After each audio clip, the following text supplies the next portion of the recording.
Hello and welcome to House News. In this episode, we present you the latest information coming from the House of Representatives of Indonesia. And now let's see the headlines for today.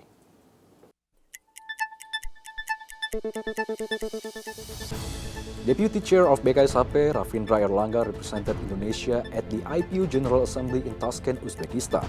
The meeting focused on a resolution to reduce the impact of war on sustainable development. BKSAP held bilateral meetings with the parliaments of the European Union, Turkey, and India on the sidelines of the IPU Assembly. In every global forum, the Indonesian parliament ensured that Indonesia's support for global peace and continues to be actively expressed. Limited digital literacy and social media use can harm children's mental health. Without clear guidance, children are more vulnerable to exposure to harmful content. A proud moment for Indonesian creativity comes from the words of animation. Luh Ayu Manik Mas, a local superheroine from Bali, now makes her debut in an impressive 3D animated format. At the 150 IPU General Assembly in Tashkent, Uzbekistan recently, BKSAP advocates for a resolution on sustainable development, especially for countries that have ended conflicts. This resolution is necessary to achieve global peace and social welfare. Vice Chairperson of BKSAP of the House Ravindra Erlangga emphasized the role of Parliament in accelerating the achievement of sustainable development goals through improved regulations and international diplomacy. Numerous global challenges such as conflicts, economic crisis, and social inequality are hindering the achievement of the SDGs, particularly for vulnerable groups. Currently, only 17% of the SDG targets will be fully achieved by 2030. The impact of conflict and war has reduced the overall progress by more than 5%. Salah satunya tadi menyelesaikan resolusinya, salah satu poin-poin yang disampaikan dalam resolusi adalah pertama, memberikan koridor kemanusiaan untuk pembangunan kembali pasca konflik. Menyepakati untuk memperkuat lembaga-lembaga yang sudah ada dalam fungsinya untuk memitigasi konflik antar negara maupun antar negara dan non-state actor. Daripada membangun kembali lembaga itu atas naungan IPU. Jadi kita memperkuat existing lembaga untuk bisa menjadi jembatan untuk menyelesaikan konflik antar negara atau antar negara dengan non-state actor. Furthermore, Ravindra Erlangga underlined the Parliament's role in creating inclusive regulations and promoting international cooperations to resolve conflicts and build sustainable development after conflicts. BKSAP affirms its commitment as a strategic partner for a just, inclusive, and sustainable world. From Uzbekistan, Hilman Hidayat, TVA Parliament reports.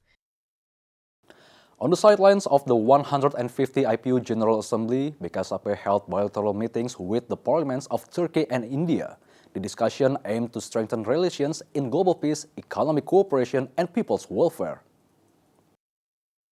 Chairperson of BKSAP Mardani Alisera stated, Indonesia and the Turkish parliament discussed three main issues, focusing on boosting economic cooperation through initiatives such as visa-free access, enhancing educational collaboration through student exchange programs, and a joint commitment to urge Israel to immediately stop its attack on Gaza.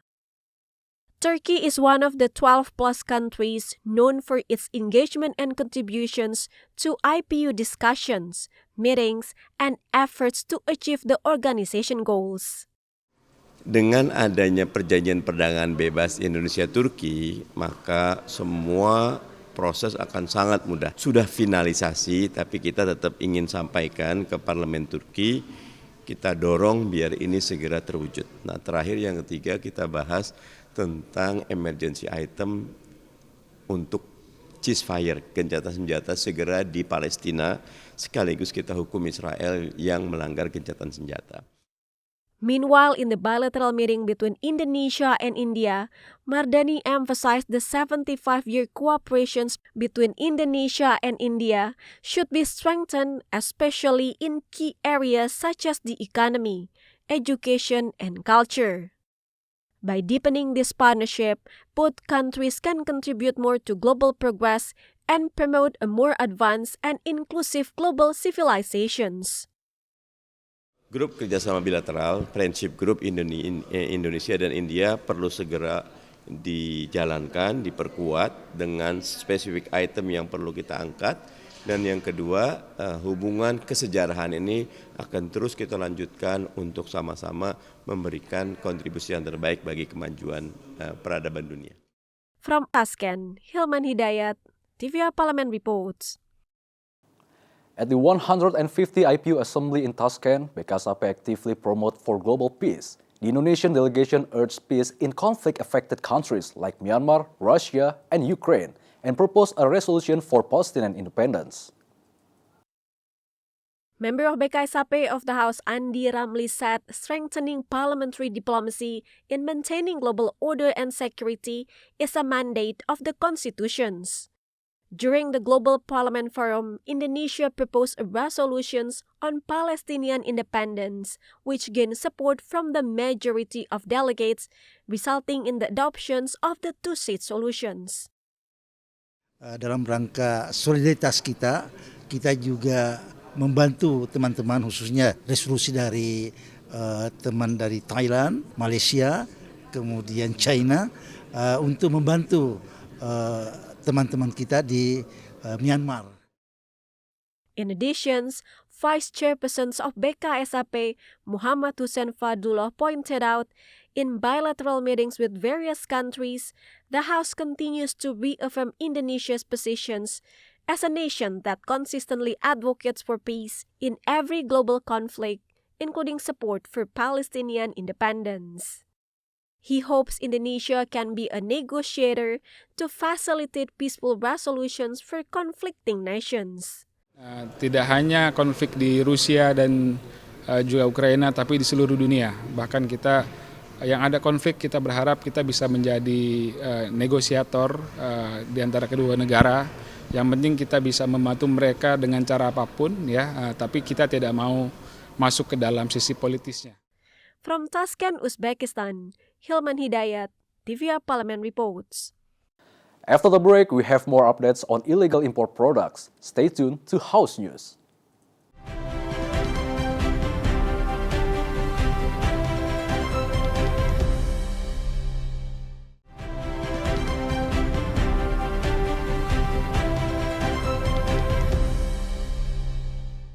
Commission 10 of the House demands improved digital literacy among children. They emphasize the importance of educating children about responsible online behavior and the potential risk associated with social media.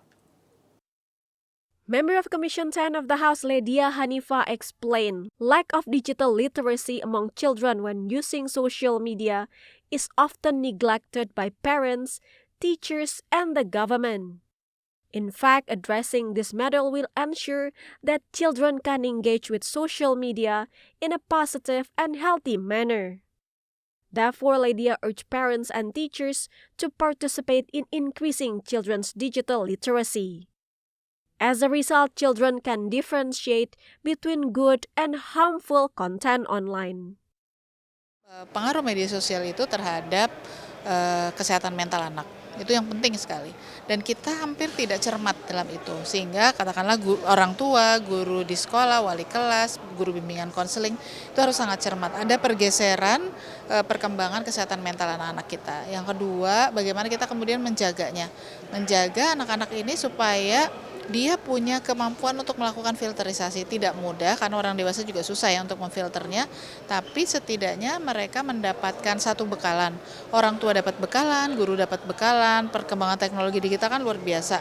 Dan bagaimana anak-anak juga dapat bekalan. Jadi semestinya gini, tadi kemampuan mereka literasi baca tulisnya ada sejumlah kosakata dikuasai, tapi juga ada sejumlah hal yang mereka harus tahu do and don'ts-nya kalau mereka menggunakan sosial media misalnya. Jadi kalau di pendidikan saya sih berharap, ini kan kita punya balai-balai pelatihan guru. Balai pelatihan gurunya itu termasuk di dalamnya bagaimana membuat konten-konten yang bisa konten pendidikan yang berbasis digital. Recently, President Prabowo Subianto signed a government regulations on child protections in digital spaces. This regulation is expected to create a safer digital environment for children in the digital era. Samuel and Kiki, TVA Parliament Report. The Indonesian government has implemented strategic adjustment to its national economic policies in response to the Trump effect. This includes increasing imports of LPG and crude oil from the United States to support economic stability and reduce the bilateral trade deficit with the U.S. Chairperson of Commission 12 of the House, Bambang Patijaya, supports this policy and believes that the strategy could be a mutually beneficial solution for both countries. However, Bambang reminds the policy must be implemented carefully to avoid economic burden on Indonesia. Antara Amerika dan Indonesia, ini neraca perdagangannya surplus ada pada Indonesia. Ada sekitar 14 sampai 15 miliar US dollar, ya. Dan tentunya kami berbicara juga dengan pemerintah. Dalam hal ini saya sudah berbicara dengan Menteri SDM. Beliau punya ide di dalam bagaimana mengurangi defisit atau menyeimbangkan neraca perdagangan di antara dua negara. Kita bisa mengambil strategi untuk meningkatkan impor dari Amerika, itu impor crude atau mungkin LPG, ya, LPG. Cuma kan ada beberapa kendala yang saya pikir harus kita dudukan, karena bagaimanapun juga strategi ini kan pada akhirnya juga jangan terlalu memberatkan kita seperti itu. Ini merupakan bagian daripada bahan delegasi Indonesia ketika akan berunding dengan pihak Amerika Serikat. This initiative is expected to balance trade and also help Indonesia expand its energy sources, strengthen national energy resilience, and maintain a stable bilateral trade relationship amid global uncertainties. Andri Tiana, TVA Parliament reports. Commission 11 urges the Director General of Customs to strengthen oversight of imported goods. This follows after a report showing Customs and Excise seized more than 7 trillion in illegal goods in 2024, mostly from textiles and cigarettes. Member of Commission 11 of the House, Fatty, said the surge in illegal import has resulted in reduced state revenue and the collapse of the domestic textile and textile products industry. It is recorded more than 60 textile factories have closed, causing more than 200,000 workers layoffs. Fatty urged the government to take firm actions immediately to ensure the targeted economic growth of 8% can be achieved and also to save the domestic industry. Tanpa adanya proses daripada impor dan juga ekspor yang baik, khususnya terkait dengan ilegal ini sudah pasti akan berefek gitu. Sehingga sekecil apapun potensi yang dapat merugikan keuangan negara, itu harus kita tindak lanjuti dengan serius. Apalagi selain daripada merugikan negara, impor ilegal ini juga berefek kepada industri-industri seperti yang kita tahu TPT kita, tekstil kita itu benar-benar terhantam, sudah melawan produk resmi yang didumping. Tambah-tambah produk selundupan, kan begitu. Besides textile and cigarettes, illegal imported goods are becoming diverse, including electronics and footwear, and may even spread to the automotive sectors. Therefore, the government must address this issue to prevent further waves of layoffs. From Bandung, West Java, Rifki Magdudi, TVA Parliament reports. Stay tuned for more updates on movies and culture when we return only on House News.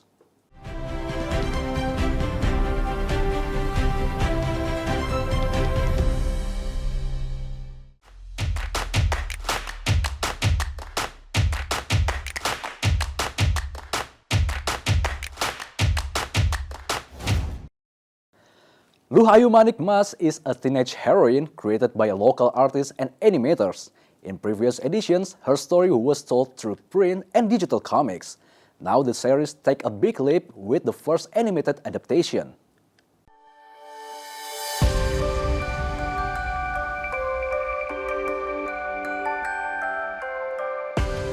Luhayu Manik is a female superhero character who is described as an outgoing and smart 8th grade junior high school student. She is an orphan who lives only with her grandmother and mother. In urgent situations, she can turn into a superhero through the dragon silhouette on her body and the 3 tattoo threads she has. She transformed into a superheroine whose name is Luh Ayu Manikmas. The story of her struggle is told in storybooks in 3 languages: Bali, Indonesia, English, of which there are now a total of 8 series. Unlike Western superheroes, Luh Ayu Manikmas is born from local heritage. From her name and costume to the setting and language, everything is infused with Balinese culture. What makes her even more special is her use of the Balinese language in her dialogues. Like any other superhero, Luh Ayu Manikmas has a mission to save the world from various threats, not only in physical combat, but on protecting the environment. Her stories often highlight real-world issues such as pollution, deforestation, plastic waste, and threats to wildlife. Through meaningful narratives filled with important values, she encourages viewers, especially children and teens, to take part in building a greener, more sustainable future.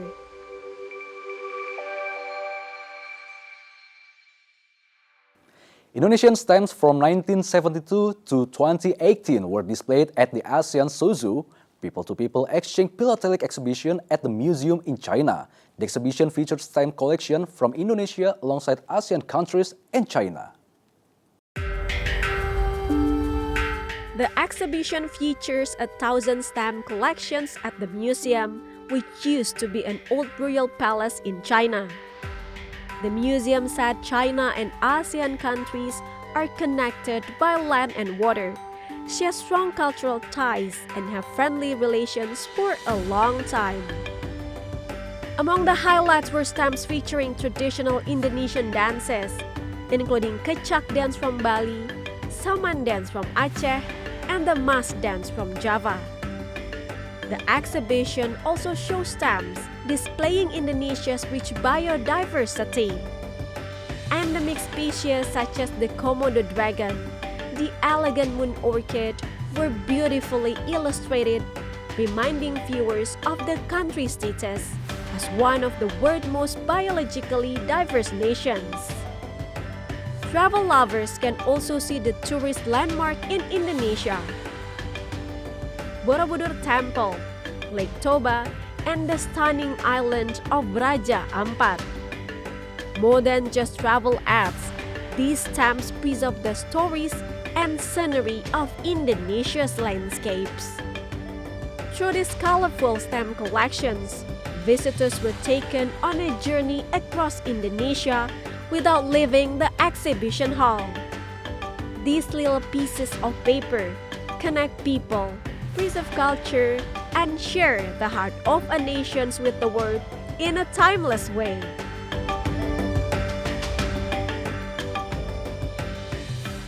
Adidas Indonesia has officially launched the latest collection from their Island series. After previous edition that highlighted the charm of Bali and Sumatra, this new release is a tribute to the landscape of the Borneo Island. Indonesia's islands are being celebrated through Adidas Indonesia's Island Series sneaker collections. After Bali and Sumatra were featured in previous editions, it is now Kalimantan as the inspirations behind the latest release in the series. The Kalimantan edition features green, brown, cream, and touches of yellow, reflecting the tropical forest and sunlight. Built on the classic SL72 silhouette, the sneakers are paired with shoelaces patterned after traditional Kalimantan fabrics.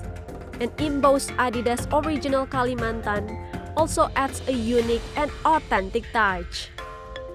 The sneakers are priced at 2 million rupiah and are being promoted directly through Adidas Indonesia's official Instagram account as part of the Spring/Summer 2025 collections. The Adidas Island series, especially Kalimantan collections, proves that sneakers are not just a part of lifestyles, but also a medium for storytelling. About nature, about people, and about cultural roots that is still relevant in today's global conversations. Who would have thought that a pair of shoes could introduce the world to the rich pride of Kalimantan? And that's House News for today. Thank you for watching everyone and have a good day.